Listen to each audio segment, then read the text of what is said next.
সবার কাছে দোয়া চাই।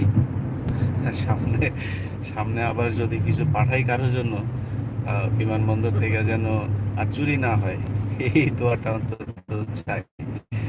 দেখ, সবাই ভালো থাকেন। আর সংশ্লিষ্ট যারা আছে যদি পারেন আমার একটা কল দিয়েন। আসিফ নজরুল স্যারের কাছে আমার নাম্বার আছে, স্যার যদি পারেন একটু বিমানমন্ত্রীকে একটু বলে দিয়েন যে এই চোরেদেরকে যেন ব্যবস্থাটা নেওয়া হয়। আমি বলে আমার ফোন চুরি হয়েছে বলে হয়তো আমি আপনাদের জানাইতে পারলাম, এরকম অসংখ্য মানুষের জিনিসপত্র চুরি হয়।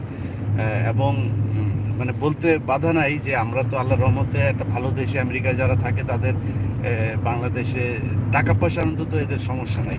কিন্তু মিডিল ইস্টে এরকম অনেক মানুষ থাকে, তাদের সারা জীবনের উপার্জন দিয়ে একটা ভালো জিনিস বাচ্চার জন্য, ওয়াইফের জন্য, মার জন্য, বাবার জন্য, পরিবারের লোকেদের জন্য নিয়ে যায়। তার আসলে ওইটা তার জন্য মানে শারীরিক, আর্থিক, মানসিক সব ক্ষতি।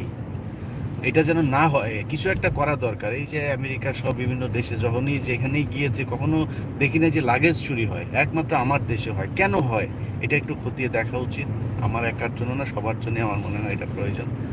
সবাই ভালো থাকেন, আল্লাহ হাফেজ। আর আবারও দাওয়াত দিয়ে রাখি, সে হয়েছে সামনের শুক্রবার রাত বাংলাদেশ সময় 9টায় জনাব বীর মুক্তিযোদ্ধা রাশেদ চৌধুরী, জাতির শ্রেষ্ঠ সন্তান, 15ই আগস্টের মুক্তিযোদ্ধা, তিনি আমার চ্যানেলে আসবেন। সবাইকে দেখার জন্য আমন্ত্রণ রইল। আল্লাহ হাফেজ।